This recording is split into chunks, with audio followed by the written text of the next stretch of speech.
But I think, Mm. as I said, that we also need to tackle the elephant in the room is that whilst I can be very critical of ourselves, and we as brothers have to accept responsibility for not being the good fathers that we should be. And remember, I say to brothers, it's not about how good a father you are, as in trying to be some kind of what a good father is. What children want in their lives is just you to be there. Most adults don't look back and say, my father didn't buy me a diamond ring or didn't buy me, take me on all these holidays and that.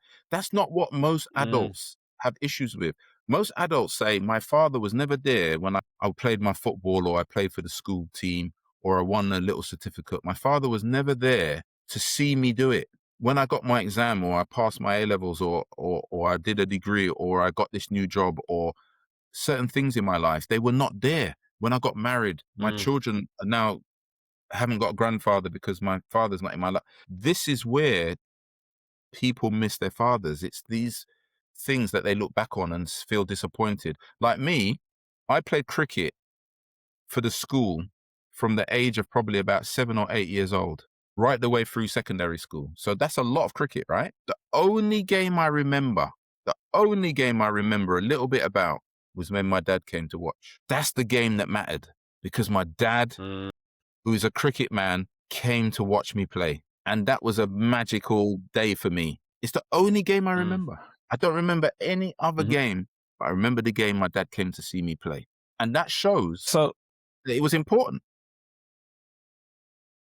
what you're saying then to men is be present, You've right? got to be Be present. present in It's not in your about how good a life. father you are, as in you got the best job and you got the best house and everything's perfect in your life. It's not about that. It doesn't matter how mash up your life may be. Children are not looking at that. A child is not going to judge the quality of your house and what car you drive and all that. When you're a child, you're not looking at that. The fact that your father gives you a hug, takes you to the park, buys you an ice cream, remembers you on Christmas, gives you a present on your birthday, even remembers to even call you on your birthday. I can mention this because my wife would be all right about it. My wife is in her 50s, and the first time her father called her on her birthday was when she was in her 50s. He's a lovely man in so many ways, and he's been great to her in many ways. But there's something we need to realize that it's important to them that she can laugh now because she's big and she reflects and whatever. But could you imagine as a girl? And they say girls get their love, their self-esteem from their fathers, and boys get something else from their father. I think it's self-esteem as well. I think they both come from the fathers myself. Because your self-esteem as a man is a lot to do with how your father fixes up. And if he doesn't in your life, there's something missing. So I think it's really important. But the reason why I said there's an elephant in the room, is because it's easy to criticize brothers. And I think we've gone through a lot of traumas Mm. from our father's generation that we're carrying forward. And I'm not saying it's an excuse for not being there for your children, but we have suffered racism and lots of different issues that make us have lots of struggles, right? We need to say the elephant in the room that we also need to bring the sisters into it because we know in most societies, the women are going to look after the children. That's still the case today. They're going to be the key family component in any family is the mother. And we have to ask ourselves, whilst it's very easy for the sisters to say, he's whatless and this man was whatless and that boyfriend was whatless and whatever was whatless. You still chose him. You decided to Mm. have a baby with this whatless person.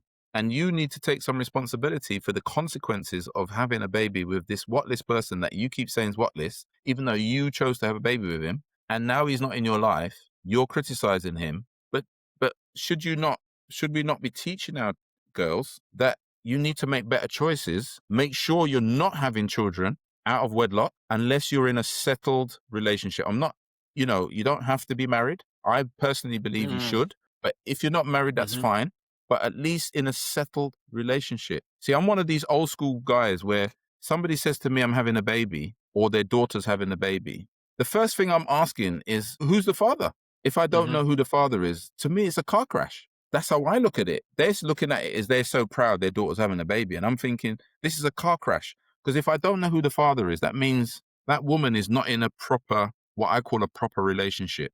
You don't know the father of, how can you be happy? See, this is how I look at it. How could I be happy? I don't have daughters, but if I did, how could I be happy my daughter's pregnant and I don't even know who the man is? I've never met him. So he's important enough for you to have a baby with, but not important enough. He's not in your life. You don't live with him. I've never met him. What is this? So what? We're going to go to the Mm. christening, or what? We're going to meet him at the hospital when the baby's born, or we're never going to meet him? What nonsense is this? So if you look at it that way, we should be teaching our daughters, not the foolishness, in my opinion, that too many mothers teach our daughters. You don't need a man. You can do it on your own. That's nonsense. No, why are we teaching our children this foolishness?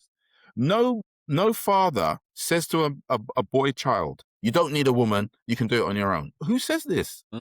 I say to my sons all the Mhm. time, Mhm. one of the greatest joys in life is to have a wonderful wife, a wonderful woman in your life who you can share a partnership with, and blah, blah, blah. Why would I teach my Hold on. sons, Wait, brother, you brother, don't brother. need a partner? Say that again. Say that again. That is Yeah, powerful what you just said there. Say that again. yeah.